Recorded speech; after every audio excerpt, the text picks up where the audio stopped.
Hello, everybody, and welcome to a special spoiler cast on the Comics Kid 2099's channel.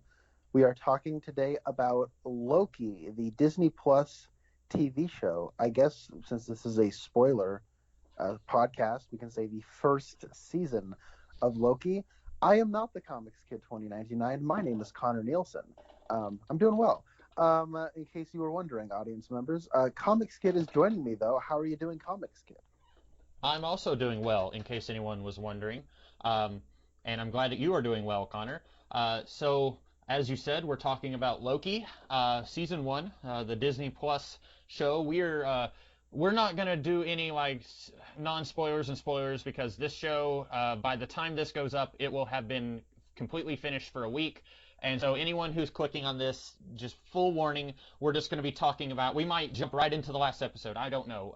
I have no ideas or suggestions on the structure of this podcast. But this series it follows, if you've seen Avengers Endgame, the Avengers go back in time to different points in time to get the Infinity Stones so that they can use them to undo the damage that Thanos did to all the universe in the end of Avengers Infinity War. And so at one point, Tony Stark and Ant-Man had gone back to the year 2012 near the end of the Avengers movie to get the Tesseract from the Tony Stark of that era. And then the Loki of that era, he gets the Tesseract and he escapes. And we pick up with that version of Loki who gets arrested by the Time Variance Authority. And then we find out the Time Variance Authority, their job is to, keep the timeline nice and neat, keep things from getting chaotic. They have to hunt down, fugitives from across time and space to keep the timeline from becoming a big jumbled mess. Or is that what's happening? There's a whole lot of mystery here because, of course, there is in a Marvel Disney show. I guess that's all I'll say on the plot synopsis for now. We'll probably get deeper into it as we go. Connor, general thoughts. What did you think of this series?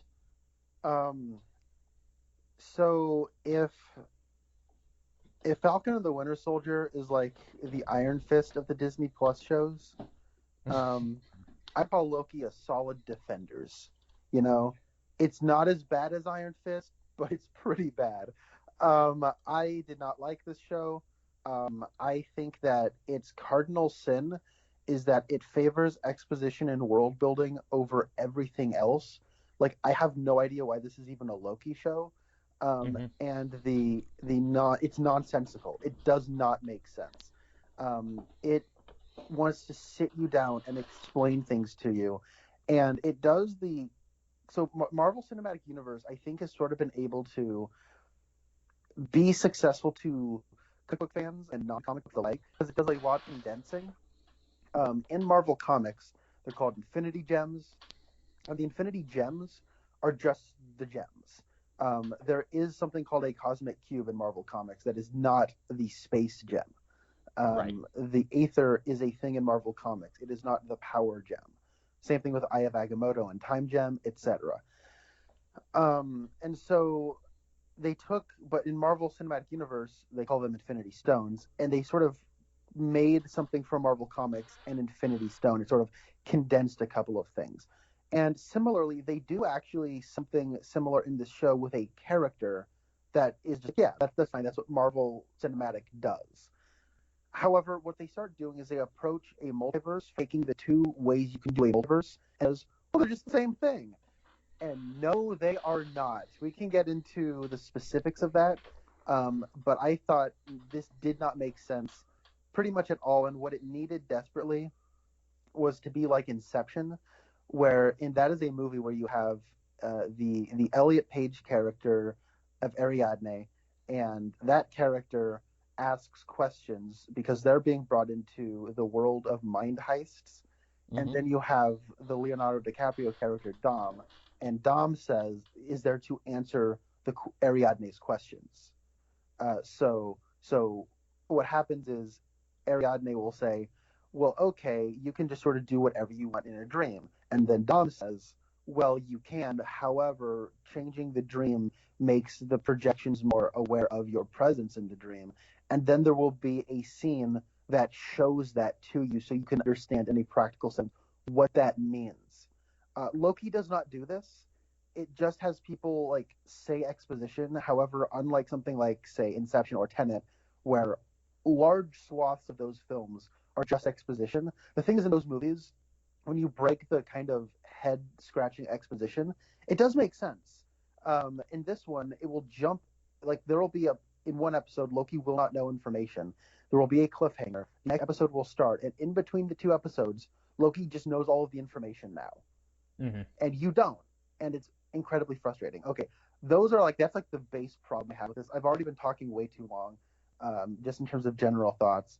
I was not a fan at all, and I thought it had some of the worst world building from a professionally produced television show. However, I am aware most people like this show, and I'm very curious to know where you fall on this, Comics Kid.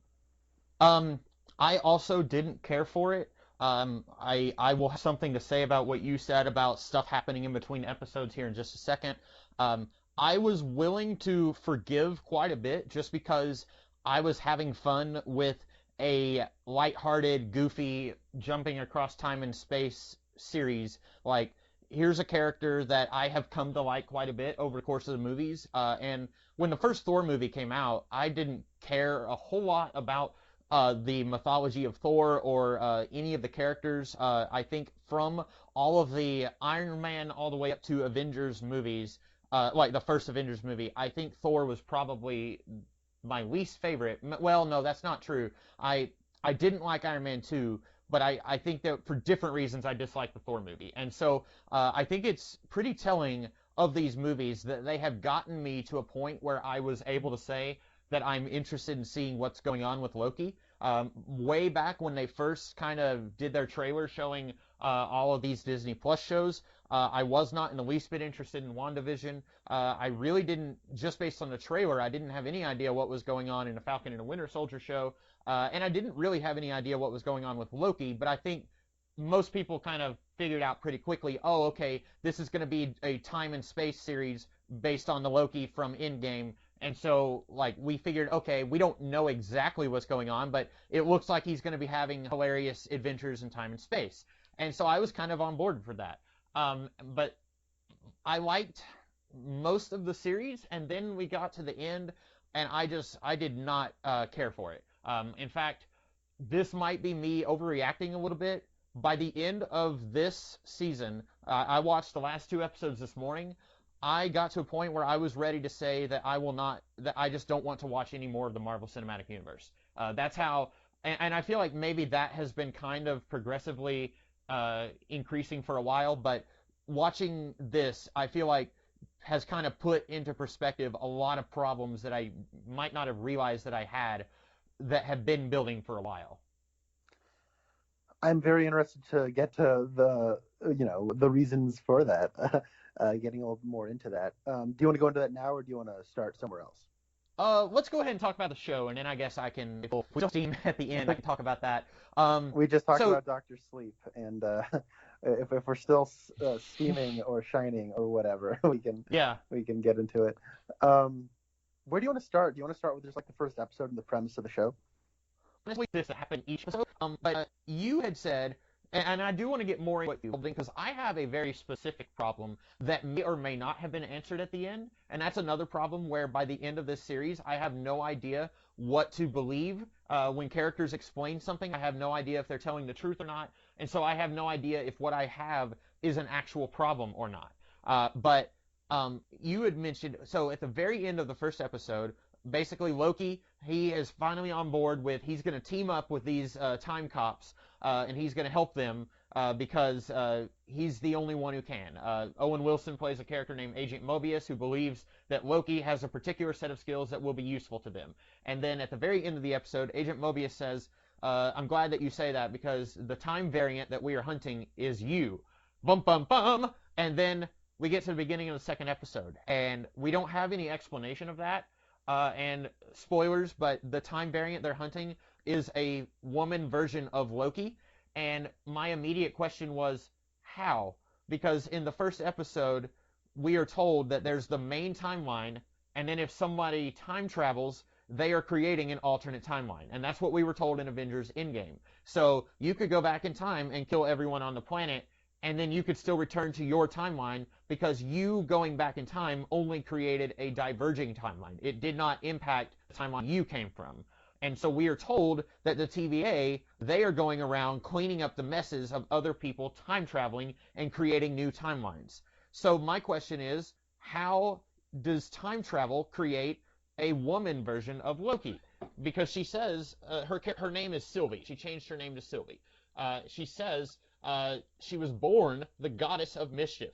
And then later we see a crocodile version of Loki, and we see a black man who is Loki. And my question is, how does time travel change Loki from being a man into a woman, or being a white man into a black man? And like we see a kid version who is presumably just a version of Loki from the past, and then we see Richard E. Grant, who is presumably an older version, and he even goes into detail on his backstory, so that makes sense. But then, like, there at one point they show versions of Loki. At one time, one of them is like a soccer player, like a famous soccer player. And so my thought was, okay, when did that happen? Like, at one point, like, did the Tom Hiddleston version of Loki decide he was just going to come to Earth and be a soccer player? And did that have anything to do with time travel? And when I say I have no idea if what we can trust or not, by the end of the episode, we find out there have been 2 or 3 layers of you didn't expect that, and here's a big twist, and a lot of the stuff that was told to us maybe isn't true. So I have no idea if the explanation of how time travel and the TVA works, when I say TVA, the Time Variance Authority, I don't know if I mentioned that or not. When they say, like, this is how all this works in the first episode, I have no idea if they're lying or not. Does any of that have anything to do with your problems with the show? It's only the tip of the iceberg, Comics Kid. Okay. Look, I am going to look, guys. If you like Loki, you're gonna hate me by the time this is over. I'm sorry. Look, it's not as like rain meltingly awful to me as the Falcon and the Winter Soldier was, where I feel like every scene required like a breakdown of this doesn't work. This though, like, it's bad in different ways. So yeah, our initial hook into the TVA is the Avengers time traveling. Now, Comics Kid, I got to watch this week to week, and then I got to try to discuss this with people. Discussing this show with people was a maddening experience for me. Now, I don't want to disparage anybody for liking this show, but an issue I had, and I don't want to take anybody's positive experience with this show away from anybody. I want to make that clear right now. There is an annoying thing I'm encountering because I don't watch television. I should just say that right now. Typically, I don't. I don't have the time to invest in it. What time I do, I just invest in. There are a bunch of movies I got to get around to watching. Right? I want to watch a bunch of the old Clint Eastwood westerns that I've just never seen before. Right? I got to watch Unforgiven pretty soon. So, like, stuff like that is what I'm getting at. I watched through all of Ridley Scott's films as like a New Year's resolution earlier in the year.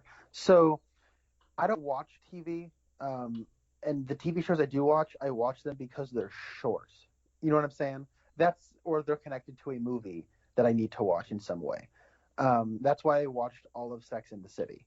It was kind of short. It's only 6 seasons, and each season is maximum, I think, only like 12 episodes.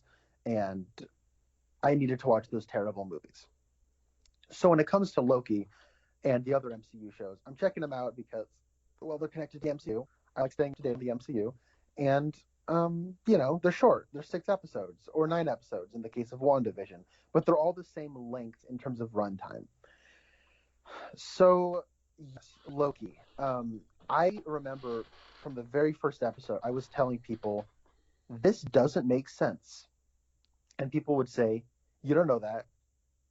And then by the time we get to the end, and all of the nonsense exposition of the first 2 episodes was out of everybody's mind. So I'm asking people, so whatever happened to Sylvie bombing the timeline? People would say, why are you worried about that? Like, because it was like the cliffhanger of the second episode? Like, shouldn't we do something about, like, isn't the cliffhanger of the entire show just a bigger version of the cliffhanger of the second episode? And people go, shut up. And so like that is where I am coming from. So when I was really annoyed with the first episode, saying I'm really irritated. Like, okay, I guess I should say, if I was just to watch this episode, or the first episode, for example, and say I thought it was great, and that was it, people would go, yeah, yeah, yeah, that was it. But because I said, look, I have these issues, and I can point to specific issues I'm having with this show, people go, you don't know that. Come on, the show's not over yet. You got to wait for it. Like, no, no, I'm wise to the game. I know how this works. This is what they're saying. They got 6 episodes.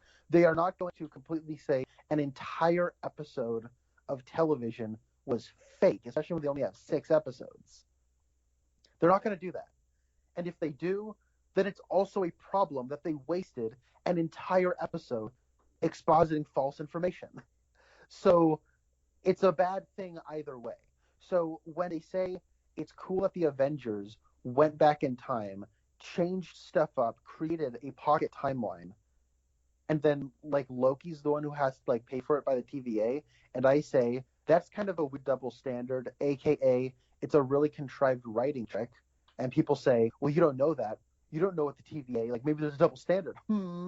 Like what you ever think about, maybe that's a maybe that's a reasoning. It's like, okay, that could be the case, but this is also our first impression on this world and how time travel mechanics work and how the TVA works. So that would be bad if they went back on all of this information. I actually haven't gotten into the mechanics of it, but I've sort of gotten into me addressing people being annoyed that I don't like this. I don't like this show very much. Did you want to respond to any of that? Because I do want to respond to more of you talking about time travel and stuff. I don't have much to say about that. I didn't have a big problem with because the big thing as we were getting closer to this show releasing, and I realized, oh, this is going to be about time travel. I thought, wait a minute, how do you do that? Because in Endgame they made it pretty clear that time travel works differently in the Marvel Cinematic Universe than it does in any other time travel thing. Like, in Back to the Future, you have divergent timelines, but you also made it clear that Marty can go back in time and change his timeline. And this is probably something that's been on my mind.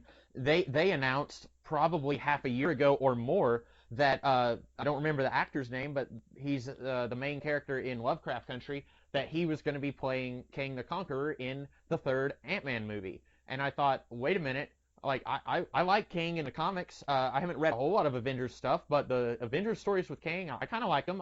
I can be made to like a good time travel story if you put in the work to make it good. And so like I potentially could be very excited for Kang, but then I was like, wait a minute, they've already shown that time travel doesn't really work in the MCU, and I was like thinking about Loki, and I was like, how are they going to make this work? And then in the first episode, as soon as Loki teleports with the Tesseract, then he gets arrested for crimes. And I thought, okay, he did, he attacked New York City and then he tried to get away, and so maybe I can kind of understand that. And then he says, well, it's the Avengers' fault because they're the ones who came back and tried to grab the Tesseract. And then they said, no, the Avengers, that needed to happen. And I'm thinking, okay, that's weak, because like you're basically just saying, let's just ignore Avengers Endgame. But on the other hand, I was thinking, whoever is in charge of the TVA, and even, I mean, like, before I even got into episode 1, because I waited until the series was over to start watching it, I figured, okay, there's more going on here than what they're telling us in the first episode. That's kind of like what was going on with, not so much Falcon and Winter Soldier, but with WandaVision. They were peeling back layers, and they were doing it weekly to try and, they wanted to encourage that water cooler talk, but they also wanted to, slowly ease into a bigger thing, and that's kind of what they're doing here. And I was thinking, okay, like, how is time travel going to work? And I was almost, by the end of the first episode, I was kind of willing to say, okay, the Avengers time traveled in order to save their reality, so whoever is in charge of the TVA is probably willing to look the other way. And Loki, meanwhile, he attacked New York with an army of aliens, so he's the one who's on trial.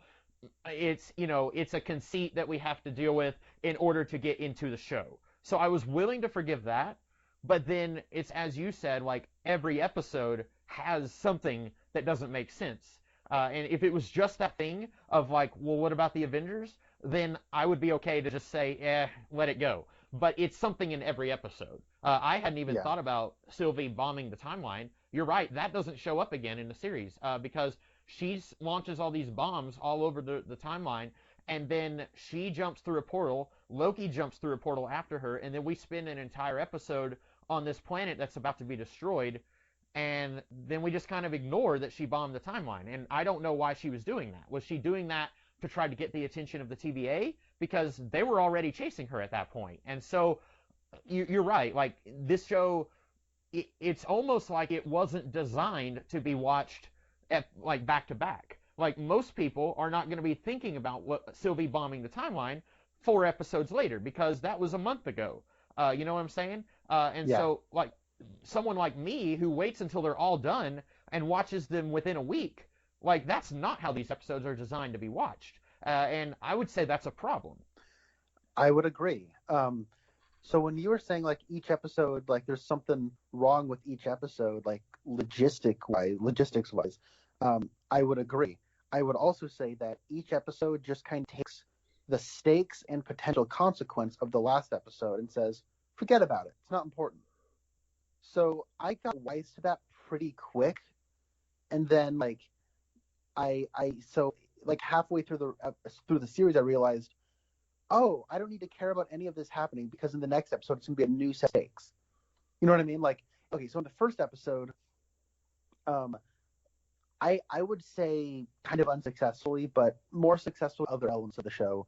It's trying to establish a relationship between Mobius and Loki. And Mobius seems legitimately interested in Loki and maybe, taking this variant of Loki and like redeeming him. You know what I mean? Like maybe use like this is a variant that we can like use as a tool for good, right? And so he does seem legitimately interested in him. He's asking questions. He talks to Loki when like Loki's not around. The patience he has for him, like all these things. I'm thinking, oh, I understand he's a time cop and he's maybe playing good cop in an interrogation sense, but in like scenes he's not talking to Loki in, I buy that he does want to reach through to him. And that's an interesting dynamic I can get behind. Okay, I mean, I think it's complete bullcrap that we basically are spending half the episode recapping movies I've already seen. That's Mm-hmm. pretty stupid.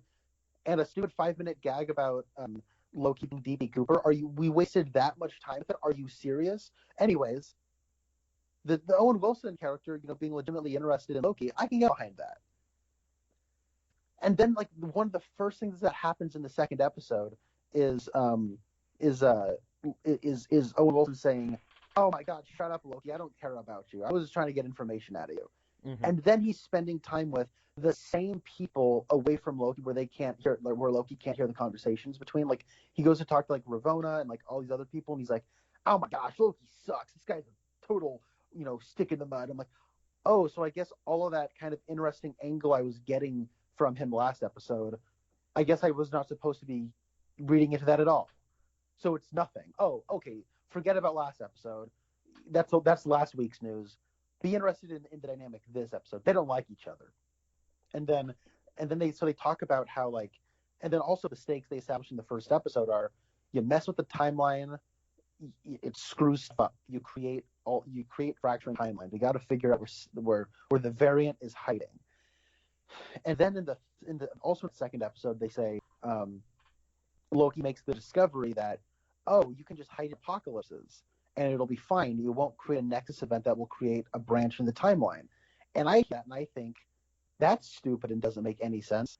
And then they go and test it, and they're right. Like, I guess they were right, because and the analogy he uses is, like I could push Hulk off the Rainbow Bridge in Ragnarok, and it would be fine. It wouldn't create a branch in the timeline. And I'm thinking, nuh-uh, because if Hulk was pushed off the Rainbow Bridge, then he's not on the spaceship at the end of Ragnarok, which means he's not in the spaceship at the beginning of Endgame, which means Thanos doesn't beat him up and send him, and Heimdall doesn't send him to Earth, which means he doesn't alert the Avengers on Earth about Thanos' existence, which means the people on Earth don't like kind of rally and like Infinity War, like half of Infinity War doesn't happen, Mm-hmm. right? Yeah. That's what that means. But now we're just saying you can do that, and Yeah. I'm like, oh, okay. And then like that's the only time they do the Inception thing where they go and like test the hypothesis, and they're right. And so it's like, okay, I guess I just have to not think about what I'm looking at then, and then so then like the consequence of this discovery is they're creating a bunch of Nexus events not in the not in apocalypses. Like Sylvie bombs the timeline, and then the third episode starts, and they say, "Oh, forget about that. The cliffhanger of last episode didn't happen. Shut up. Why are you asking questions about it?" Mm-hmm. And then they spend an entire episode on this purple planet, and then at the very end, it's like, okay, we can escape in this apocalypse, and then it's like, boom, now they can't get off, right? And and so that's like at the top of the fourth episode. It's really like a way to get out of the cliffhanger of the third episode. They say, "Oh, did we say you can't like have a Nexus event during an apocalypse? We did a little oopsie there. We lied. I guess if you fall in love with a variant of yourself, and that's like universe breaking, man. No. In a practical sense, what is the difference between anybody loving a different body and them loving a different body that happens to be a variant of themselves? In a practical sense, what is the difference? Yeah. There isn't one. And it's stupid to think of. It's like this is like Rise of Skywalker stuff. Like this is like stupid. Like, you know what I'm saying? Mm. Like it's ridiculous. And so like then they go, whoa, and like the way the show confirms this in dialogue is like it's like a baby wrote it, or I'm sorry, not a baby, but like a middle schooler wrote it, where it's like Mobius is sitting there and he's like, what? No wonder that breaks reality, man. It's breaking my reality right now. It's like, no, shut up.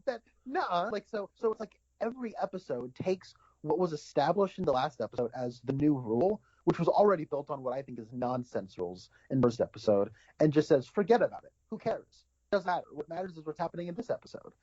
And so because of that, it became incredibly difficult to become invested in the ongoing mystery of who's in control of the TVA. Because like right from the get-go, my roommate and I, we all just looked at each other and we're like, so yeah, the timekeepers are fake, right? Like they're not real.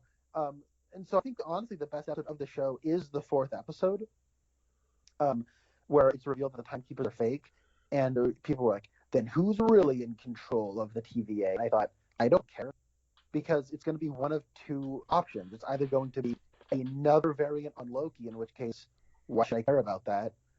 Or it is B, somebody who is not a variant on Loki, in which case, why would I care about that? Mm-hmm. Like, you know what I'm saying? Like, to me, it's like there's no intrigue there. I don't get the appeal of why that should be a mystery. I have been talking for a very long time, and I apologize, but I needed to get out that problem I had with the show. No, you all valid points, and you have raised something that I wasn't even thinking about until you started talking about something close to this. Sylvie, she is hiding in apocalypse events, like for example, Pompeii. If she goes to Pompeii, like, days before it explodes, then she can just hide there and nothing will happen. Even if she starts screaming at everyone, this island is about to be covered in molten lava, then the TVA will not find her. I don't really know how that works. Like you said, that's a flawed assumption because of the whole, like, pushing Hulk off the Rainbow Bridge thing. But then that brings me to my question. Why was Sylvie ever not hiding in apocalypses? Because at the beginning of the first episode, Owen Wilson and some of his time people are somewhere in the 1500s in France, and something has happened. I don't even remember what it is. And then there's a girl that walks in on them, and Owen Wilson asks her, like, who did this? And she points up at a stained glass window of Satan. And then he's like, oh, yes, the devil. And, of course, Sylvie probably had her hood on, and she had the Loki horns, and so it's like, okay, yeah, she looks like the devil to this little French girl. And then we find out that whoever this is leaving candy in France in the 1500s. And I don't even... Can you help me out? What was it that had happened there that Mobius was investigating? I don't remember. Okay. It was like the murder of somebody, I think. Okay, so then I know neither of us can answer this question, but who did she murder and why? And why was she not hiding in an apocalypse at that moment? Um, because if I'm Sylvie, if I'm running for my life for centuries, we don't know how slowly Asgardians age, but she was kidnapped when she was like 12 in Asgardian years, and she's like in her 30s now. So who knows how long she's been running, and she's been running for that long. Like she says she has a plan. I think her plan is just to tear down the TVA for ruining her life. Okay, then why did she murder someone in France in the 1500s? Why, like, when she's not doing guerrilla attacks on the TVA, why is she not hiding in apocalypse events like in Shut France? up. And Why are you thinking about that? This is this exactly, episode now. We've yeah. revealed that she's this really hot blonde lady, and she's cute, and Loki likes her. Now you're And I, supposed to want them to be together. Shut up. Why are you I'm, I, asking questions? I'm really glad that she took the time while running for her life to dye her hair blonde because she was not she wasn't blonde when the TVA kidnapped her. Um, I wonder so if she and Black Widow used the same hair dye. yeah, yeah. There needs to be a deleted scene in the Black Widow movie where what wasn't is Black Widow? It takes place before Infinity War, right? Yeah, and it sets up Infinity War. Like at the very end, she has like the blonde hair and stuff. Oh, they should have had Sylvie in there. Yeah. So yeah, there's just a whole like I honestly don't think we're going to be able to get a very long podcast out of this because it's just going to be a whole lot of this doesn't make sense and this doesn't make sense and oh yeah, this doesn't make sense. Um there's that one episode where they spend the whole episode stuck on that planet and I feel like you could have almost skipped that episode because like we there's the episode where they're at like the superstore in Alabama in like the year 2070 and that store is about to be destroyed and that's when we find out that She-Loki is a She-Loki and then Loki follows her and then we spend an entire episode with them on the planet and we're not with the TVA at all. We don't get to see Owen Wilson or any of these people that we have seen briefly. And then at the beginning of the next episode, because at the end of that episode, they were going to make an attempt, and then their one way of getting off this world is taken away from them. And then at the beginning of the next episode, suddenly it's like, oh, these two like each other now. And I was thinking, that's weird. I don't recall very much character growth between these two. Like, in the whole episode where they were stuck together on the planet, she was really rude to him and he was really rude to her. But because they're cute, we're supposed to ship them. And then at the beginning of the next episode, they hold hands and then that's what gets them off that planet. But, like, I mean, she was, like, she made it very clear that if she could get off that world without him, she would. And so, like, I feel like that's another reason why instead of doing a 2.5 hour Loki movie, that they just want it to be a weekly series, and people who watch it weekly can trick themselves into thinking that character development has happened when it really hasn't. Yeah, no, you hit on my next point, and I'm so glad you did because this show's idea of characters growing closer together and character development is like it equates to screen time. Because it's not just Sylvie and look, you are right. Like they spend the entire time bickering, and by the time we get to the next episode, it's wow, you guys really love each other. But also that second episode, sorry, the first episode, most of it is Mobius like interrogating Loki in a very clinical way. The second episode is largely Mobius and Loki bickering. They spend no time together in the third episode, and then in the fourth episode, Mobius says, how could you do to a friend or something like that? And I'm thinking, what are you talking about? Like that's no. Like you're not friends. Like but I'm supposed to remember, like I'm supposed to be nostalgic about 2 weeks ago and go, remember the days of Loki when it was Mobius and Loki as a couple of buddy time cops taking on cases and kind of getting on each other's nerves a little bit, but doggone it, they sure did like each other. No, that wasn't what happened. That wasn't the show you made. But because it's like, well, I mean, they spent 2 hours together. That means they're friends, right? And it's like it's the same thing with Sylvie and Loki, where it's like they spent an hour not liking each other. That means they love each other now. Like, give me a break. That's so bad. I'm thinking about like other TV shows that might do like a here's some characters who don't like each other, and then like by the end of the season they do. I don't know if you've ever heard of the TV show Cougar Town, but I'm about I've to. heard of it. Okay. Well, I mean, Cougar Town has Monica from Friends. She is divorced. She has a teenage son, and she's wanting to get back out there. And her next door neighbor does not get along with her, and she does not get along with him. And then slowly, over the course of the season, they start to like each other a little bit more. And by the end of the season, spoilers, they are together. They're an item. And it might even be like maybe even closer to the end of season 2. I don't know. The point is, they spend a lot of time making you believe that these people who dislike each other maybe kind of like each other a little bit. And part of that, it helps that you also believe that they're spending time together in between episodes. Mm-hmm. With Loki, though, and with all of these Disney Plus shows, and I will even say this was kind of a problem with the Marvel Netflix shows as well, because you don't have a full season of, because I mean, with the Marvel Netflix shows, at most you're getting 13 hours for your characters to get to know each other, and like, I can't think of a really good example, like, I don't know, I can't think of a good example on the Marvel Netflix shows of characters who just suddenly are like, hey, we like each other now, but like, with this, you have less than 6 hours, because like the first episode, even if you count the credits, I don't even think it's about 45 minutes long. And if you count like all of the credits, it's closer to like 35 minutes long. Mm-hmm. And so like you're not getting a whole lot of time for any of these character relationships to develop.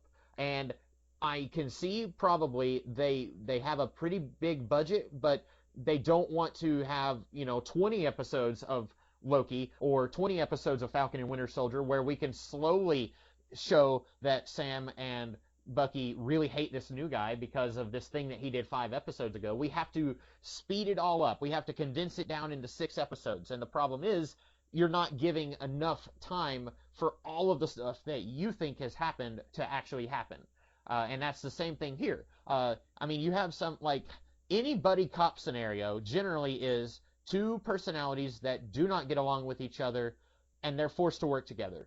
And that could have been a great concept. If you could have made us buy that Loki circa 2012, who is ready to conquer the world, if you can somehow make us buy that he is now, maybe Owen Wilson straight up tells him, if we don't do this, there's all these moments in time that we have to fix, kind of like Quantum Leap. If we don't do this, then the universe is going to collapse in on itself, and you will die. And then Loki says, well, I still am a crazy universal conqueror, but I don't want the universe to go away, so I will help you. And then gradually, you can show Loki, like, because it's weird that one episode where Loki ruins Owen Wilson's salad, and then they're talking about snowboarding or jet skiing, and Loki's like, have you ever been on one? And I get the feeling like these 2 are buddies when he's asking that. And I'm like, I don't know, like, not that long ago, Loki, you were thinking of ways to stab him in the back, and I don't know, like, I think maybe, and I want to say, maybe the one positive, I think Tom Hiddleston acts the heck out of scenes where, like, I know you didn't like that it's just summing up all the movies, but this version of Loki, finding out, like, if things had gone differently, then he would have led to his mom's death, and then his dad dies, and then his brother says, I used to think the world of you, Loki, and, like, that tears him up, and you can tell on his face.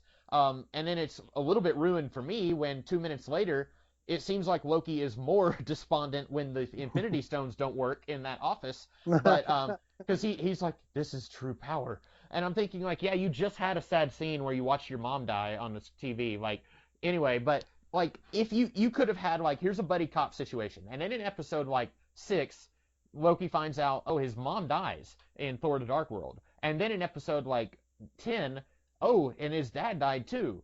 And then in episode, 15, like, Thor nearly ate himself into a coma because of all the Asgardians dying. And it's just like one right after another. And then you could slowly show, even though this guy was killing people with a smile on his face circa the Avengers movie, that now he's changing. The problem is we have to accept that that the Loki from the first Avengers movie is becoming the rascally scamp that we like circa Thor Ragnarok in the span of an hour. And then we also have to accept that he has forged all these personal relationships with Mobius and Sylvia even though that is not happening on screen. And now I have been talking for a long time, so if you have anything to say about that, go ahead. No, I co-sign what you just said. I agree. So yeah, I do want to give a quick shout out to the cast. I think they're by and large pretty good. I like Tom Hiddleston a lot as an actor. I don't think he's been able to give in the role of Loki. I don't think he's been able to give the chance to give as a good of a performance as he did in the first Thor movie. I think I like the first Thor movie more than most. I'm not crazy about it, but like I like that movie okay. I think there's a reason Tom Hiddleston was like the breakout actor of that movie because I think he's legitimately great, and like there are scenes like a few scenes where he's got to act against Anthony Hopkins, and he holds his own. Like he does a really good job in that movie. Um, so I think Mobius, Owen Wilson does a good job in that role. I think that we find out that all the people who work at the TVA are all variants, which might be the only piece of world building that actually makes sense in this entire show. And I thought that was actually a pretty cool reveal. And I thought it kind of made sense because with like the whole jet ski kind of fixation with him and Owen Wilson's just kind of natural like way of acting, he has a sort of surfer dude bro kind of energy about him. And so like kind of like I think those clues are there in his performance, and I think it kind of is a neat way of blending that kind of surfer dude with good cop. You know what I'm saying? Like Mm-hmm. approachable, friendly interrogation cop. I think it works a little less effectively with what's her face. I think it's Hunter B15, whatever her name is. Mm-hmm. She played the lady who Lex Luthor was paying off in Batman versus Superman, like to claim she was like from Africa and saw like all the death Oh, Superman caused.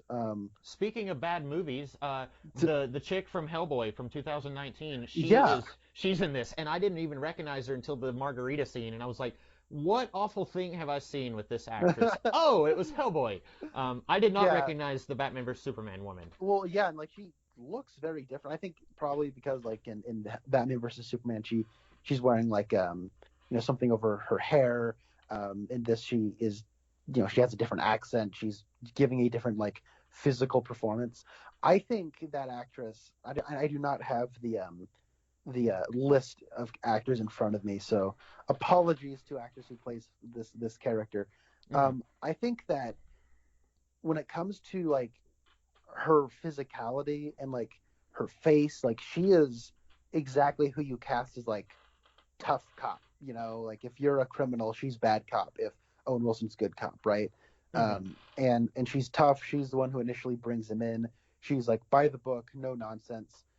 Um, and like her physical performance and her stature, she's pretty tall. Like all of that stuff is like really working for it. But then she has the voice of a school teacher, and I don't buy it. You know what I mean? Like, but that being said, once she starts to wake up to like the reality of what the TVA is, then like I think I get why she's cast a little bit more. You know what I'm saying? Like I I got it more as the show went along, like her casting. Initially I was just kind of confused because I was like, why didn't you just get somebody who has a similar, physicality about them, but who just has a tougher voice if you're going for that. Um, but then there's Gugu Mbatha-Raw as Ravonna Renslayer. And I like Gugu Mbatha-Raw. She's been in a couple of movies that I thought she gave a good performance in. And that was one of those things where she initially shows up, and I'm like, "Hey, it's Gugu! Yay, yeah, I'll take her. Yeah, I like this actress." And then kind of on the opposite end of Hunter B20 or whatever, um, with Gugu Mbatha-Raw as Ravonna Renslayer, I felt she was more and more miscast as the show went along. When we get towards the end and she's like sinister, kind of, you know, got her own agenda type, I did not think she played that well at all. However, I do think the standouts are I've kind of gone into like the supporting cast. I like Tom Hiddleston. I think he has basically nothing to do in his own show, and that kind of sucks. But I like him, and I think that what's her face? I think her name is Sophia Di Martino, Hmm. as Sylvie. I think she's the standout. I do not like this show. I think the best character is Sylvie, um, because everybody in the show just reacts to things. Yes. Sylvie's the only person who actually does things, and that was very cool. It kind of sucks in the last episode or so when she does kind of have to sit around and listen to people talk at her. She, like Loki, the genuine or the main character we're following, um, she just becomes a vessel to be exposited at.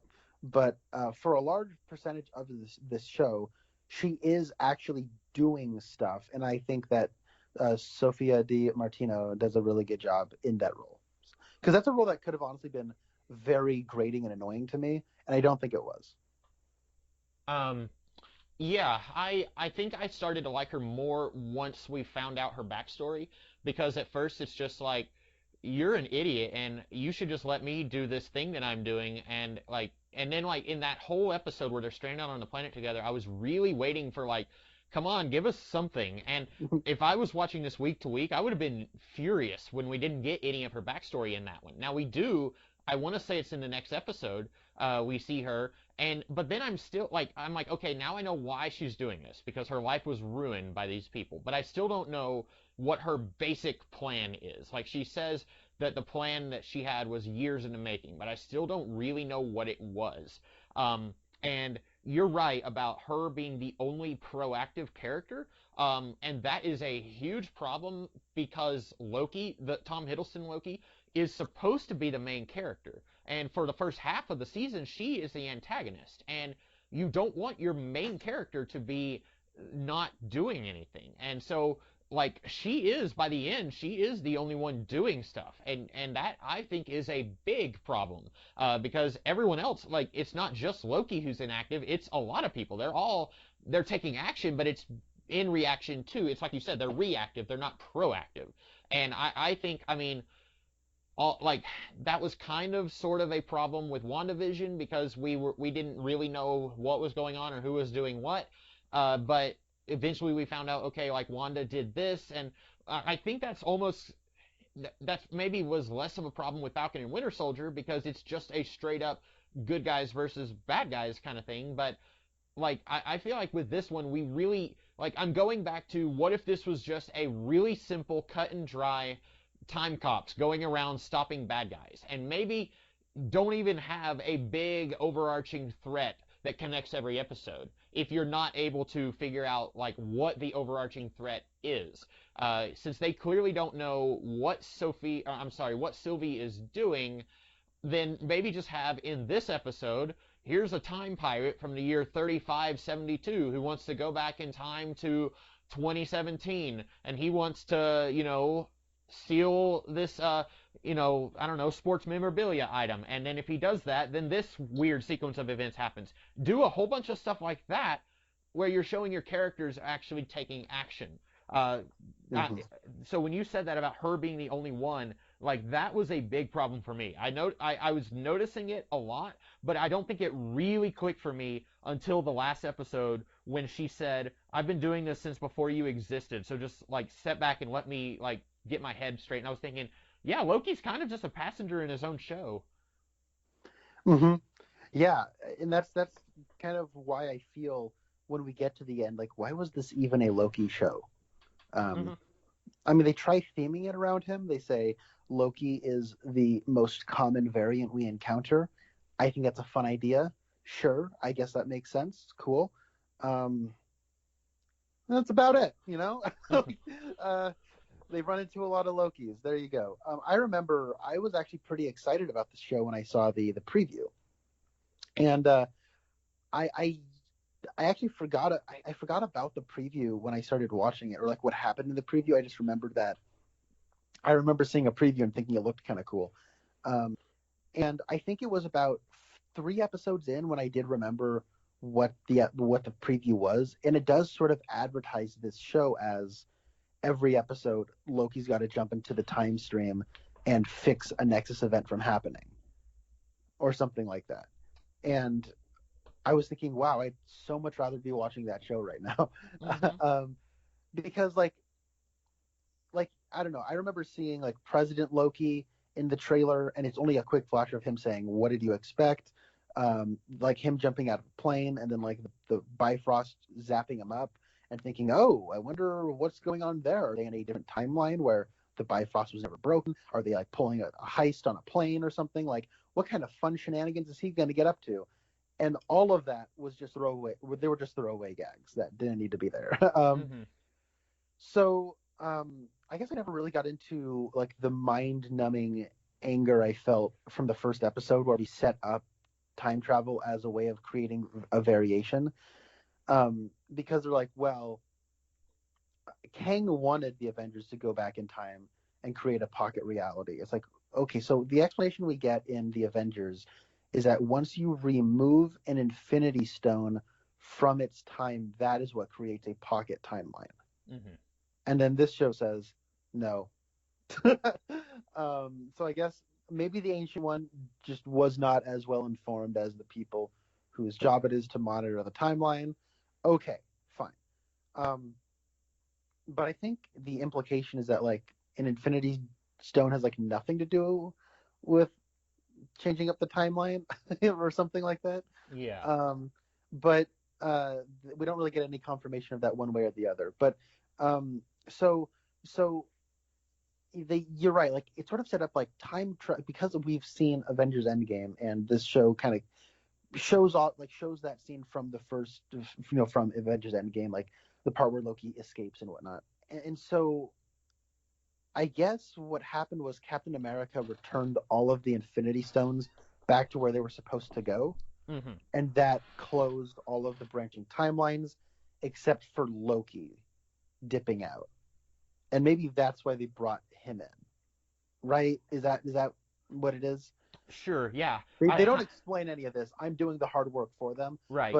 But so they bring him to the TVA, which is basically just the scene from Shrek where they go to Gulop for the first time.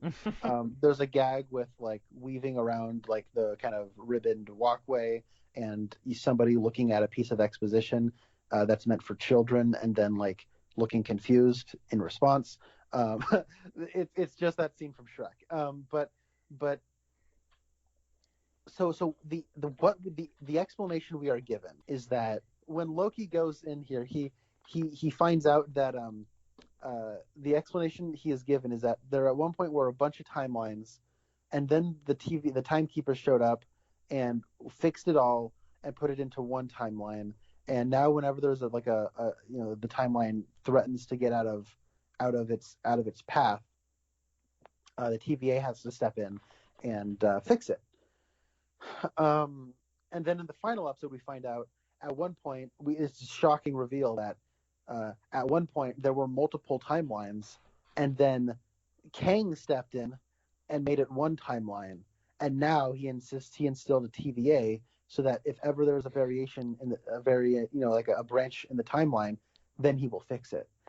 Very shocking reveal, if you ask me. Didn't see that one coming. So this explanation in the first episode was a little strange to me, that it was a little hard for me to like wrap my brain around. So why are we punishing Loki for the Avengers doing bad stuff, and then I had to do the hard work for the show and go, oh well, I guess Captain America put all the Infinity Stones back except for the one that he couldn't have because Loki stole it. Okay. And so but then we're getting into this really kind of like frustrating place, because it says, so the way I see it, there's two ways you can do a multiverse. You can do it the DC way, or you can do it the Marvel Comics way. In Marvel Comics, correct me if I'm wrong, but like in Marvel Comics, multiverse is if you make a differing choice than another, like a different the plethora of choices you could make creates a plethora of potential alternate timelines, right? I think so. I'm sure that there are versions in the Marvel multiverse that are contrary to that, but I think that may basically be it. Okay. Then there's what I'm familiar with as the DC Comics way, which is there are at whatever point you're reading comics, infinite or 52 universes. And the way this works is there's the core Earth 0 or Earth 1, depending on what version you're reading. And that is like the prime DC continuity as it's being published in normal comic books, right? That's Earth 0 or Earth 1, depending on which era you're reading this. And then in like the orrery of worlds that the monitors watch, there is 51 differing versions of this universe. But what makes them different, or like what caused them to be different, does not matter. They simply are different. They sort of exist in the same space, but they're separated by vibrational frequencies, which is why Flash can jump around universes. And so like you can jump to a version where every single character in the DC universe was born the opposite sex. You can just do that. Why is this universe this way? Doesn't matter. It just is. The Loki show wants to take the branching timeline version of a multiverse and the sort of what I described as DC Comics version of the multiverse and say they're the same thing, and they're not. Because I think, were rightfully confused that I guess time travel creates variance. How does time travel create a soccer player Loki, or a caveman Loki, or a black Loki, or or a woman Loki? Like, you know what I'm saying? Like, how does that work? How does that create a version of Loki who's president? Because the idea is, if you so let's take alligator Loki, right? Like, how does Loki get born an alligator? Well, evolution must have played out completely different in this timeline, right? The level of, breeding that must have taken place to facilitate Loki being an alligator, man, the Nexus event and like what needed to be pruned happened a long time ago. And somebody could say, well, you don't know that. What if he just turned himself into an alligator and didn't want to turn himself back? And I'm like, well, okay. Sylvie says she was born the goddess of mischief. And so that leads me to believe, just sort of by evidence, that alligator Loki was born alligator Loki. Yeah. And they say, well, how do you know Sylvie's not trans? Are you transphobic or something? It's like, no. Shut up. This is Disney. They're not actually going to do that. They're going to pretend like they'll do that, like they've had 7 first gay characters, and then they won't do that. You know what I'm saying? Like, this is just Disney doing their queer baiting thing, which is what they do. You know what I'm saying? So it's like, there's no evidence to suggest that Sylvie was born male and turned herself into a female. And, like, you can say there's elements there. Like, if you were to call Sylvie Loki, you could argue that's dead naming her or something. But it's so vague, and like, you know what I mean? Like, it's plausible deniability is what I'm saying. Well, they have plausible deniability, and we see her as an 8-year-old when she's a little girl, and she says she was born the goddess of mischief. Like, the evidence is like, you could say, well, I see evidence that she's trans, and I could say, okay, I see evidence that she's not. Like, you know what I'm saying? Like, and like, I think it would be cool if you just like were upfront with it. This is a version of Loki who's trans. Deal with it. I'd be cool with that. And so, but it's just like, the point I'm making though is they want to have all these variants of Loki that are like different versions. Like, how is Loki a caveman? Like, how is Loki a black person? The genetics that would require you to be born that way are different going back generations now. You know what I'm saying? Like, so it's like, Loki's not the nexus point. He's not the variant. He is just a victim of circumstance at that point. And I use victim in terms of like being pursued by the TVA. And so it's like, this does not make sense to me. I think this is confusing. And so when you have like Sylvie saying, I've been doing this since before you were born, it's like, but no, on a timeline, you guys would be born at the same time, wouldn't you? I would think so, yeah. Because there is one timeline. By the way, whenever I hear them say sacred timeline, I cringe into another dimension. It's cool to know that people who write for Screen Rant now can write Marvel shows, and so I applaud them. I think it's very cool. I think it's cringeworthy hearing people say, like, what's frustrating about the show is it sounds like people are describing things like a Wikipedia article. Mm-hmm. Um, like that's why like DC Comics, you call it like something really nerdy, like the Orrery of Worlds. Mm-hmm. You spice it up a little bit, right? You don't just call it the Sacred Timeline. Like that's it just hit my ear all wrong. I know somebody will be jumping into the comments saying that's subjective, it's a taste problem. Yeah, it is, and I think it sucks. Deal with it. Oh my god. Well, and in the old Captain Britain comics of the 80s, that was when they first started like numbering Earths. Like the main Marvel universe is Earth 616, and like that was probably a too wrong. Like Alan Moore kind of playing a little fun with like, well, at DC the main Earth is Earth 1, but realistically like the Earth we've been following, in the grand scheme of the multiverse, would it really be the Earth 1? No, it would have some weird number. And then he was also allegedly, because the first Fantastic Four comic book came out in June of '61, so it was like 61-6. And so that was why, like, the first issue of the main Marvel universe came out, and so that was, and you could just do like a weird number, like in Far From Home. I think before it came out in the trailer, Mysterio said he came from Earth 616, and a lot of people were like, "Oh no, that's the main comic book universe." But like you could say, okay, the universe we've been following this whole time is Earth like 9999999 or whatever. Like just give it some weird number. Like to say it's the sacred timeline, like on the one hand, I kind of get it because this is the timeline we've been following. And if you say that this is just a branch and that there's another timeline that's the main one, then I will say we've been wasting our time for 10 years and 20 something movies watching the wrong timeline. But also, just say this is just Earth whatever or universe whatever. And so it became really annoying to me. Okay.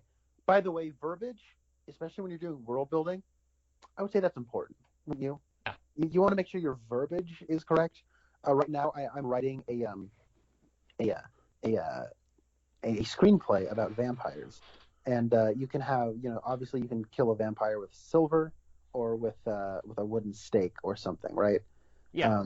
And so in my screenplay, if I were to just use wooden stakes and silver bullets interchangeably, you would be confused, wouldn't you? You'd be like, what's happening? I thought, there are rules to world building. So when you have like a character describing like severing a timeline or as being pruned, like that's not what being pruned is, right? Like being pruned is getting zapped by a laser stick and getting sent to a void at the end of time, right? Well, in real life, like if you're pruning a grapevine, you're getting rid of what could be like good branches of the grapevine, but you're doing it so that the main vine can grow. And if you leave too much on there, then it will all die. And so pruning the timeline makes sense, but then when they say pruning a person, that does not make sense. Yes, but we used but this is why I'm clarifying that verbiage is important. Usually we describe it as like pruning a person, like, and then we talk about like just pruning the timeline, and I'm like, okay, so is that timeline now going to the end of time, to the void at the end of time? I don't know, like, you know what I mean? Because like that's where it becomes confusing. Because, and also another thing, another example of the show. Sorry, I'm getting way off the beaten path. So the reason I say like verbiage is important is because when we go and we meet Kang at the end of in the last episode, he starts like describing a history about like how everything happened, which is basically just recapping what we found out in the first episode, just with marginally more context. Mm-hmm. And he says, I made a discovery in the 31st century that there were multiple versions of there were multiple universes all stacked on top of each other. And he has this visual that looks like the DC Comics visual of like universes like literally stacked on top of each other. Mm-hmm. If I was a comic book nerd, and I used to be, I could implicitly just read into that, oh yeah, they're separated by frequency or something. And then he's like, yeah, I found out these were variants. And I'm like, are they? like what do you mean? Like, you're describing to me like the traditional multiversal outline, and now you're interchangeably using it with like, it's like a branch timeline. Mm-hmm. And so, but it's like, how can all of these different versions like exist at the same time if they're like from a branch of a branch of a branch. You know what I'm Yeah. saying? Jumping back a little bit, the show also does another thing where it just takes the stakes of like the last episode or the show up until now, and then just says, "Who cares?" Is when where like you don't want to get pruned. Getting pruned is bad because it looks like you like legit die, Hmm. right? And then once you get pruned, you just go to avoid at the end of time, which is actually okay. You just have to dodge your smoke monster. That's about it. You can make a living, you know. And it's like, and if you get pruned and you're holding a pet, even better. You can just jump back to the TVA. It doesn't matter. It's literally just another world you can visit. Like that's it. And oh my gosh, I'm sorry, my brain is breaking even further. So then like they go to the castle. So I'm a little confused how this works. They jump into Eliath's brain, something, and there's like a portal to like Kang's castle in the center of the timeline. Yeah. So they just I don't know how that works, but whatever. Just go into it, and you see it. It's a giant circle. Right? Time is a Q through detective. Time is a flat circle. So if time is a flat circle, where is the void at the end of time? Good question. That we just spent the entire last episode there. I don't know. Oh my gosh, I could like honestly just ramble like this forever. But I've been So talking again for way too long. So you take the baton. so let's if you don't have I'm sure like you said we could go on for another hour and a half about just things that don't make sense, but I don't want to do that. Let's go on to I feel like because they announced, like I said, it was probably about half a year ago when they said this actor was going to be the bad guy in. Well, they said he was going to be in Ant-Man 3, whatever that's going to be called, and they said he was going to be playing Nathaniel Richards. And I think a lot of people instantly said, "Oh, Reed Richards' dad," because in the comics, Reed's dad is named Nathaniel. But then also some people were like, well, hang on a second. Kang the Conqueror is also named Nathaniel Richards. And they're both separate characters. They're not the same. And Mm-hmm. so, like, people were like, well, maybe Kang is going to be in Ant-Man 3. And then as soon as we get into this series, and it's like you said, it's pretty obvious, like, they're not telling us everything up front. And so everyone is thinking, like, well, who's in charge then? And I mean, I think everyone was like, I saw someone say, well, surely it's not going to be Kang because they're not setting him up. You know, I really did not WandaVision, but at least at the end, the two bad guys, people who were set up earlier in the season. They didn't suddenly say, I don't know, think of a magic user from Marvel. You know, they didn't suddenly have, you know, Zatara. I know he's a DC guy. They didn't suddenly have him show up and be like, hey guys, I'm the bad guy. And you and I know who Kang the Conqueror is because you and I have read comic books. I really want to find somebody who does not read comic books and ask them what they thought of this villain reveal. And they don't say Kang in the episode. They call him the He Who Remains or He Who Abides or something like that. The Uh, dude abides. yeah, and but we know it's Kang because they announced forever ago that he was going to be the bad guy in Ant-Man 3. And but if I showed this show to my sister who doesn't know anything about comic books, she would probably say this is a disappointing finale because this bad guy comes completely out of nowhere. Who is this guy? Am I supposed to know who he is? And the answer is no, you're not supposed to know who he is, because they just bring something out of nowhere. And if you know comic books, you say it doesn't come out of nowhere because Kang the Conqueror is a time traveler. But this show does not set up Kang in any way. You are correct. How did you feel about them basically taking? I mean, to be honest, I know the name King. I think he may have shown up in Hickman's Avengers run at some point, in a very like unsubstantial capacity. That's the only run on Avengers I've read. Um, I don't. I'm not very. I'm only really familiar with King insofar as I've heard people kind of talk about him. Um, I've not read any like real stories. I'm not too familiar with the character. Mm-hmm. Um, I know that he is a time traveler and he has like superior technology, and that's sort of what makes him a bad guy. Is that he's just some dude from the future, and he's related to Richards in some way. So, question: is Kang, or I guess the one who remains, is he always just Ozymandias from the Watchmen? I wish I could tell you. I've read maybe a little bit more Kang stuff than you. He shows up in Young Avengers, and then he was in Uncanny Avengers. he's basically just an evil time traveler. Like there's one version of him that likes to conquer, hence Kang the Conqueror.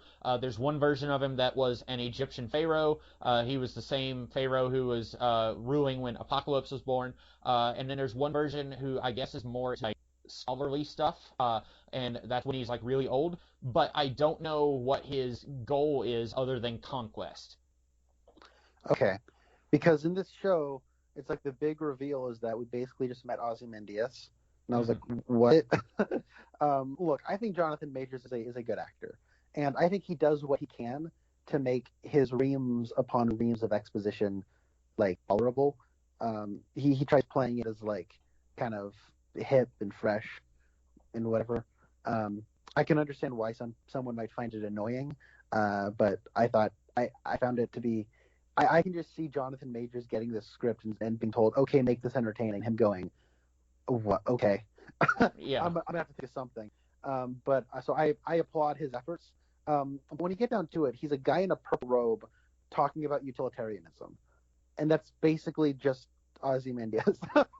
It's all it is. And yeah, I really liked the dialogue at the end though, especially when basically half of the lines Loki has are, wait, Sylvie, wait, Sylvie, let's think about this. Wait, Sylvie, good night. Is that like half of like? I'm sorry, my brain just like skipped a beat. Okay, take us somewhere. No, I mean that's about all that I have.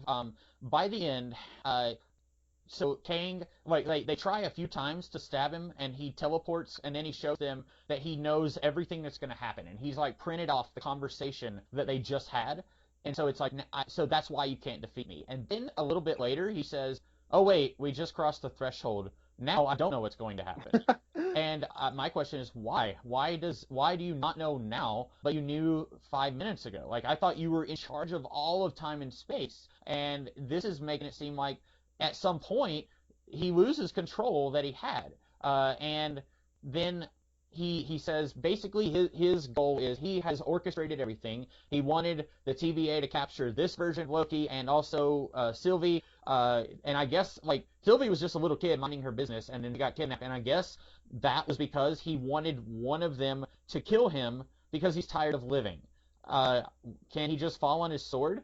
Is that like against the rules when you're in like the castle? Well, I guess he wants somebody to like take over for him, I think is. Yeah, he says that, but what if Loki and Sylvie say, we're going to kill you and we're not going to take over? We're going to kill you and we're going to go hang out, I don't know, in Asgard, 20 million years ago when no one knows who we are. Like, there's no, like, he says he knows what's going on, but then after he doesn't know what's going on, is there any reason for them to take over? And then he says, maybe there's going to be a war between all my other variants. So then Loki gets, after Sylvie kills Kang, Loki goes back to the TVA, and then when he tries to tell Owen Wilson and that other woman what happened, they're like, we don't know who you are. And then he looks and there's a statue of Kang. So we exist in the twist ending of Planet of the Apes or something. I mean, I guess Planet of the Apes makes sense. I don't know what's going on here because, like, no, I agree. Go ahead. He says he wants one of them to take over for him. But then when Loki gets back, another version of him has now taken over. Yeah. So I think the implication there is that he has fallen into an alternate universe's version of the TVA. Okay. Or a branching timelines.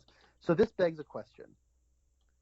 And I'm sorry, audience, if you don't want me questioning this so much, they shouldn't have made a show that begs the question so much.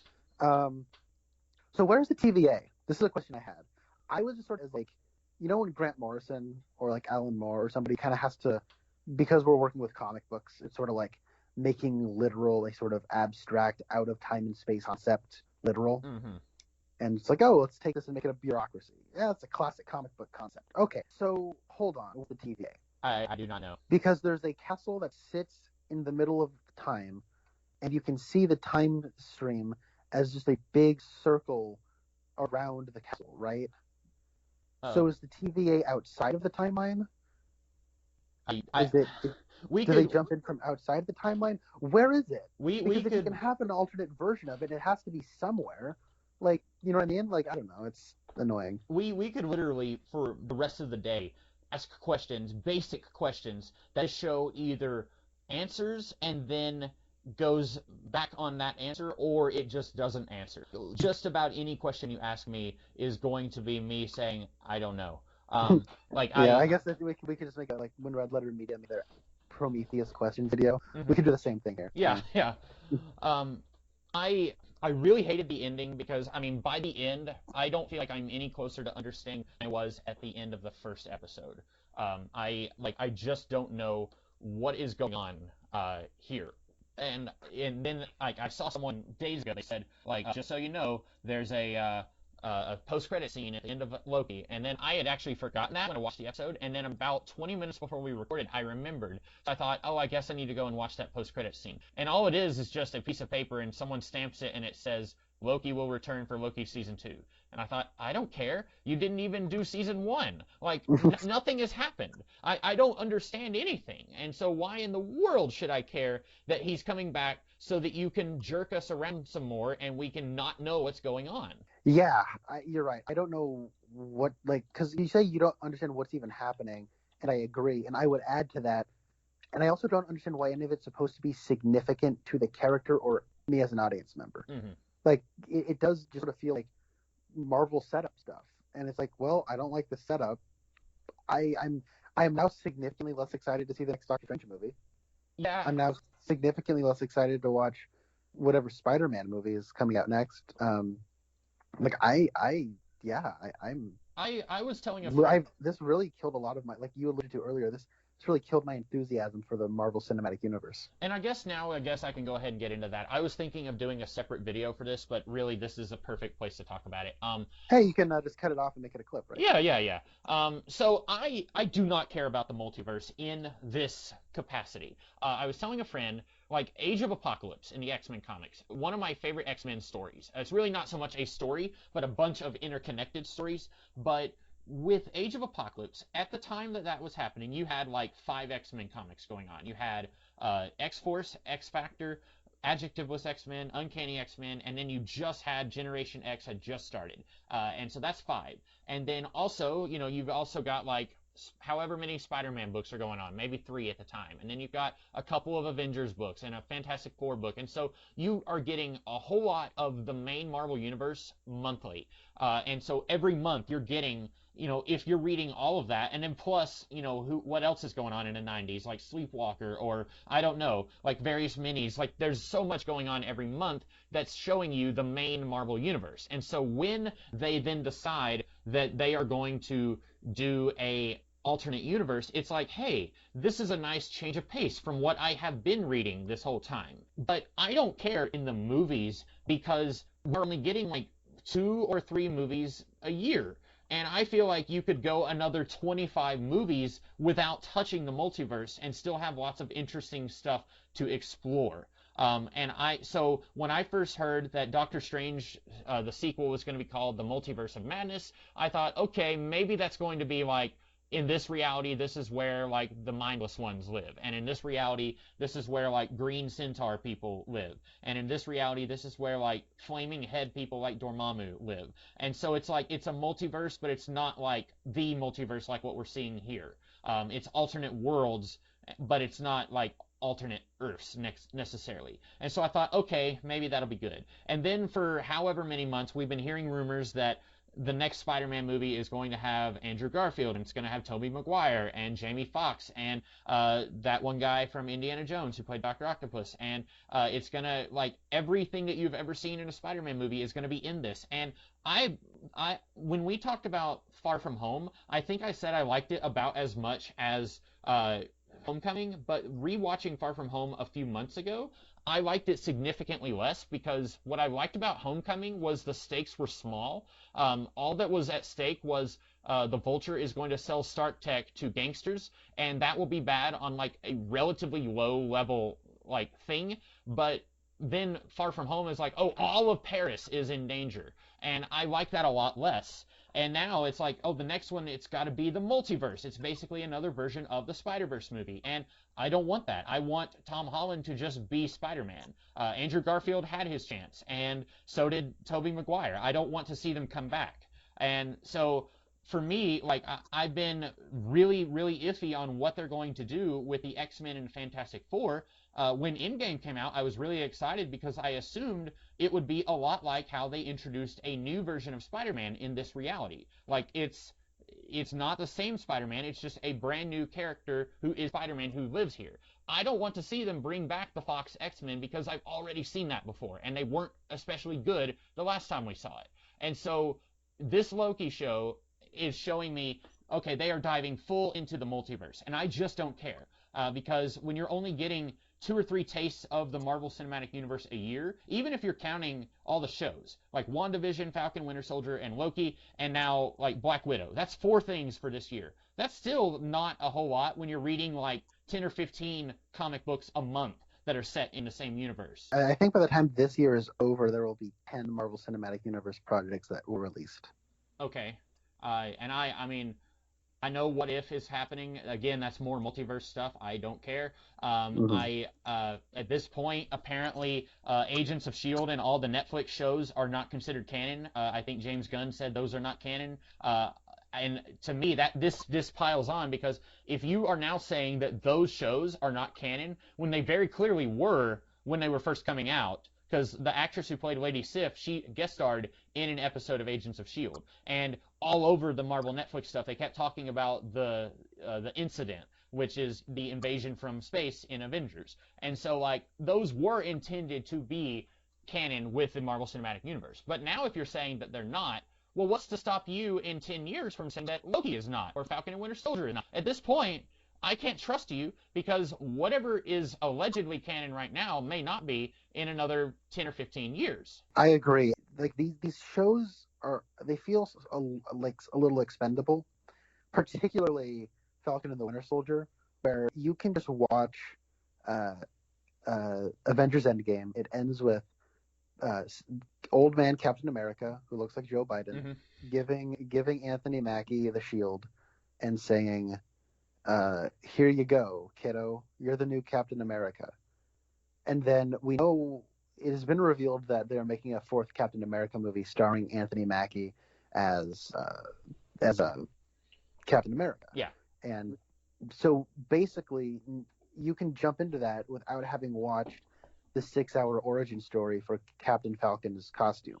Yes. You know what I mean? Because that's really all it eventually kind of functions as. And I was telling a friend of mine exactly that, and I said the only reason that you would ever want to watch it is because at some point they're probably going to do a Dark Avengers movie with Julia Louis-Dreyfus, and they introduced John Walker. I haven't seen Black Widow, but I'm assuming that what's-her-face from Little Women is going to be on the Dark Avengers team as well, and so, like, that's the only reason that you would have to watch Falcon and Winter Soldier. Because, like you said, at the end of Endgame, Steve gives him a shield and he says thanks. And then you could go into Cap 4 and he's Cap 2 or Cap 3 or whatever, if you know, however many there've been. And so, like, yeah, there is no reason to watch that. And so when it comes to something like Doctor Strange, in my head, I can see them just sort of having a very truncated, simpler explanation for a multiverse that makes sense. And, well, I mean, it is being written by the same guy who wrote Loki, or created Loki, so who knows?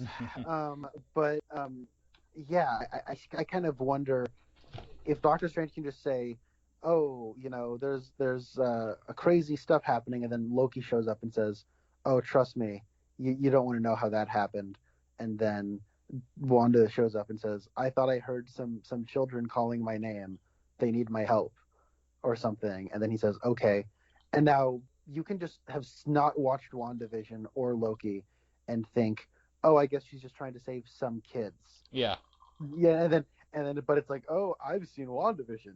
And then if you can just like be the annoying person who turns to your friends and goes, oh, those are her kids from the show WandaVision or something like that. Yeah, I don't know. Like so when you say like this, all this could just not be canonical. Like I kind of look at how expendable they kind of feel right now, and I kind of agree. And I was watching the Red Letter Media video on Black Widow, and I had already told you last week, I think, that I was probably going to wait and watch that in October, because Disney Plus has I guess a puzzling method of like we're going to put this movie out in theaters and it's going to go up on our streaming service on the same day. But then I think they realize, oh wait, if we do that, like the people who have the streaming service won't be paying us more money. And so you have to pay extra money on top of what you're paying for the streaming service if you wanted to watch it right now on the streaming service. But they've already told us, or I Googled it, that Black Widow will be up on Disney Plus. All you have to do is just pay your monthly fee or have a friend who's lending it to you. Thank you. And all you have to do is just wait until October. And so I thought, yeah, I can probably wait till October. Like, I'm not trying to be mean, but there's just nothing in this that is exciting me enough that I need to go to the theater. Like when I think I told you this, when Endgame came out, I saw people saying, "Finally, I can stop caring about this world."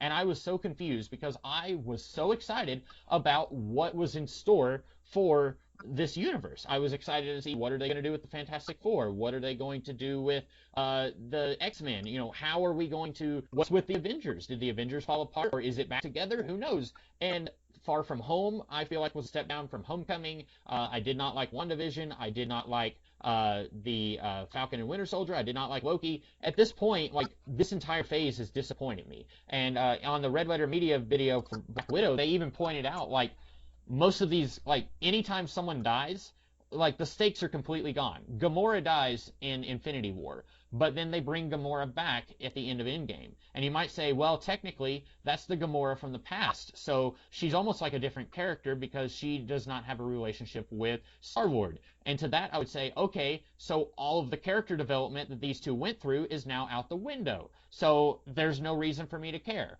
Or like, you know, if I was invested in Agents of S.H.I.E.L.D., I'd be really mad that now they're saying not canon, deal with it. You know, I spent like a year and a half watching all the Marvel Netflix stuff, and now they're saying it's not canon. And, you know, I didn't much care for a lot of it, but I would have loved to have seen Charlie Cox show up in Spider-Man 3 as Peter's lawyer, and now, like, not canon, apparently. And so, like, I'm getting to a point, and I know, like, the comics also do this, where, like, somebody dies, and then next month they're back to life. But, I don't know.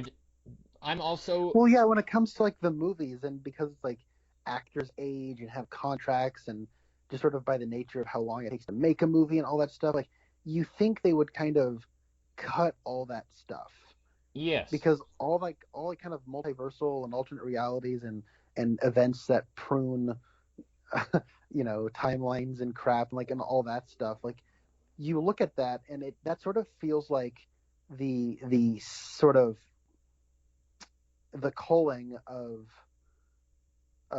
what happens when you have to put out a comic book every month, Mm-hmm.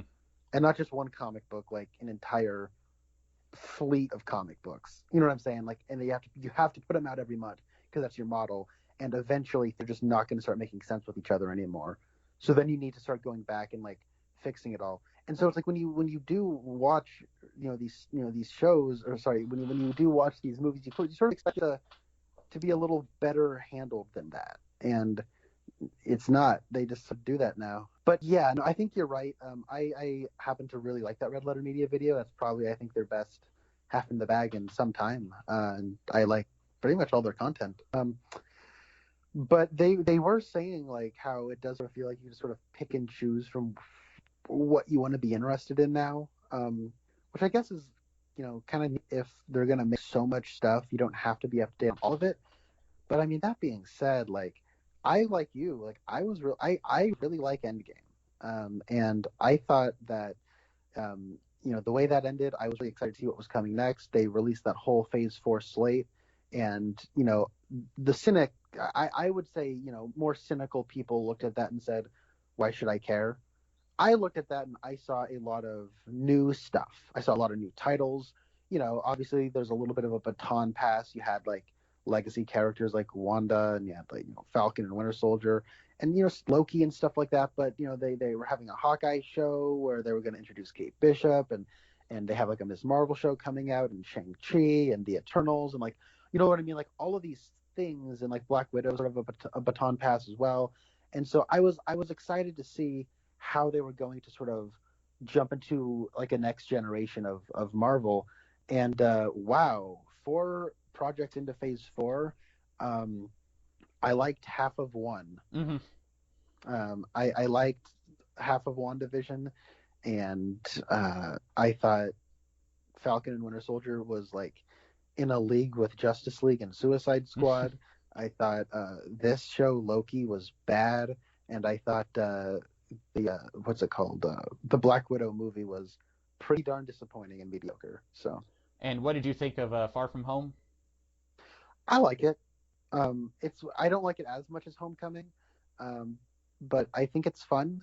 Um, I enjoy Mysterio quite a bit, and I like that movie has a certain vibe that speaks to me in a very personal way, where I did go on like annual summer trips with like a choir to like far from home, like we'd go to like California or Colorado or Yeah. something, and uh, do and like be away from home for like a week, and so it kind of captured like that energy of like a school trip in a very, I think, authentic way, even though it was a little goofier and the stakes were raised, I think, a little too much. I would agree, Mm-hmm. but yeah. Um, and yeah, so that's kind of my thoughts on it. Like, I will still go back and watch like the Marvel movies that I really enjoyed, but man, like I feel like they're I think they thought like, okay, our big villain of the Infinity Saga killed half the universe. So how do we go bigger? Well, multiverse.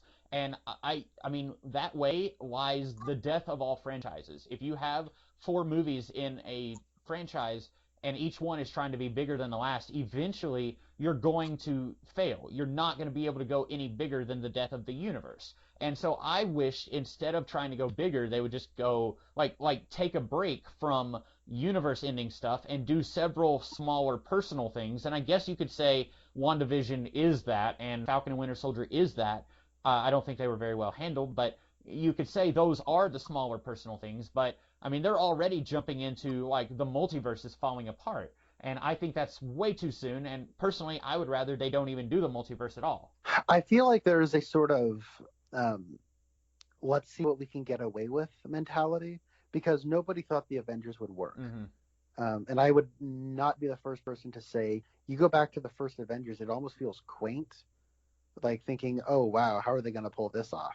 And then you compare that to like Infinity War and Endgame, which are just these humongous, gigantic spectacles with like so many involved plot lines, and they're doing a lot of like crazier comic book stuff in those movies, and you think, wow, like they did that, you know what I mean? Like whoa, if we didn't think they were able to pull off Avengers, they pulled off Infinity War and Endgame pretty well. Mm-hmm. I think the idea is, well, everybody says the multiverse is the death of a franchise. Well, let's prove them wrong. Let's be the one that does the multiverse and does it well. Mm-hmm. I feel like that might be sort of like the challenge that Feige and other people who are at the spearheading Marvel. I feel like that's maybe what they sort of see as like their challenge. Yeah. But Um, yeah, I don't know. I just look at like the last episode of Loki, and I look at like the way it handles storytelling, and the guy who show ran Loki and was the head writer is now like having a pretty important position moving forward with like in terms of being like the creative. He's sort of, I think, sort of taking over like kind of where Joss Whedon was like at the beginning of Phase 2 and stuff. mm, And I think I don't want that. Like you look at that last, you were talking about that part of, uh, uh, in the final episode of Loki where Kang's just crossed the threshold, and I'm thinking, how can you find this last episode? Like I've talked to some people, and hey, this is their experience, not taking it away from them. I find it difficult to understand it personally. I don't understand how you can watch the last episode and say they kind of dropped the ball with this episode. It's like, but doing the exact same thing they've been doing in all of the other episodes. mm-hmm. He shows up, he has figures that say, "Look, I know everything you're going to do," and then 4 seconds later says, "Okay, actually now I don't." Yeah. I want you guys to take over this for me. Like why? Like why don't you lead with that? Why don't you say I know you guys are going to do up until a certain point? She's the sword, so you'll have your chance in a minute. Let me just get this out of the way, right?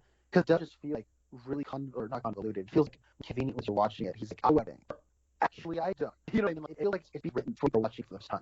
To sort of paradox. Why even keep a secret? If you're wanting to retire, why not talk to a lady from the Real Paradox and say, hey, are you looking for a promotion? Why does it have to be Loki who kills you and takes over? Why do you even have to die? Like, I mean, if you're tired of living, you can just and this is crude, but like pop some pills and just leave a note on her desk and say you're in charge now.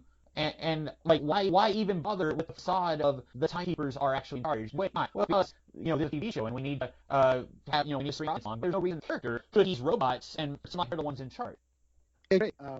It like I said, I feel like this is just being written. People are watching it for the first time. We took so that you can be intrigued with happening next. But when you look back at it, like it could happen like in better ways. And so that's when I said this guy is now sort of really kind of taking control of the creative side of like the long-term overrun sort of multiversal stuff that seems that they're really interested. I don't want that. Yeah. And now I'm going to get into some filmmaking. I know this is the part of the podcast where you say this is not really your field of experience, so I'm going to make this brief. In that Red Letter Media video on Black Widow, which everybody should get this on. I really when they're talking about how it most feels like huge disparity between the scenes where people are just talking and then the scenes where action stuff is happening. It feels like the movie just becomes a different movie. Yes. Yeah. When you're putting out 10 projects a year, putting out in 2021, I know a lot of these are supposed to come out in 2020. That being said, 7 of them were still supposed to come out in 2021. So when you're putting 7 out a year, what's going to take a hit? Like that's when you're filmmaking, and if you're working in the film industry, and filmmaking I think is a component of it, does become even more factory-like. And I think that if people were complaining about the sort of factory-esque, and I know there have been people complaining about the way which is still being made, and there's 3 a year. Man, when there's like 4 and like 3 B shows a year, I mean, come on, it's gonna take even further. I think that's what Black Widow felt like. And honestly, I like Loki. I think it looked kind of bad, like visually. Like I think that the production design is really cool. I like costume sets, like all that stuff. The production design's neat, but I think visually, the special effects don't look particularly good. I know that's part of because it's a TV show. Some of that comes from we're one studio. We have to we have a lot of money, but we got to spread that money a little thinner than it used to be. And on top of that, I just feel like the lighting was kind of odd. Everything looked out of focus at times. Like not that time, the way I say it always looked slightly out of focus. It's like they released too much fog from the fog machine. And, light is just sort of spread out too thin. So everybody looks out of focus and blurry. And it's weird because I just heard a 4K TV right before watching this episode. I thought something was wrong with my TV. But when you watch something on Disney Plus right before Loki and after Loki, and while you're watching Loki, the Marvel Studio logo pops up. And it's perfect, crisp, and shiny, and all of it 4K detail, and then the show itself and fuzzy. I think I feel safe saying that's a problem with the show. So, yeah, that's me getting off of my filmmaker box. Before we head out, anything positive you wanted to say about the show, like moments or acts you liked? Not really. I already said I think Tom Hiddleston is doing a good job acting sad.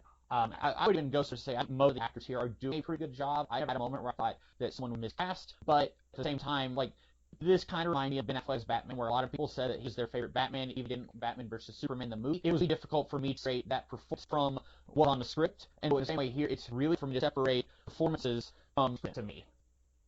I understand that.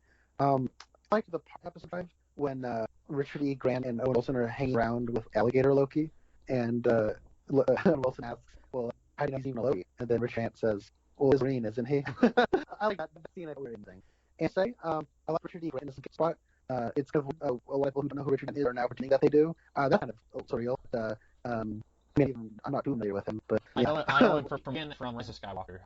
He may have done a paranormal thing in the 90s. I think I knew about that. But yeah, I know him from he did all that smaller stuff. He's Archer, who did he did in a movie with Kate Bishop in the early 90s, and then 10 years later, Mark Strong showing up in all of his big budget stuff, and it's where suddenly everyone in the world knows who Mark Strong is. And I knew not to I didn't know who he was since I was a kid because I had seen him in Emma, and I'm wondering if that's how Rudy Grant's career is going. Maybe yeah. I don't know. I don't know. I just know him as a solid character actor who looks like.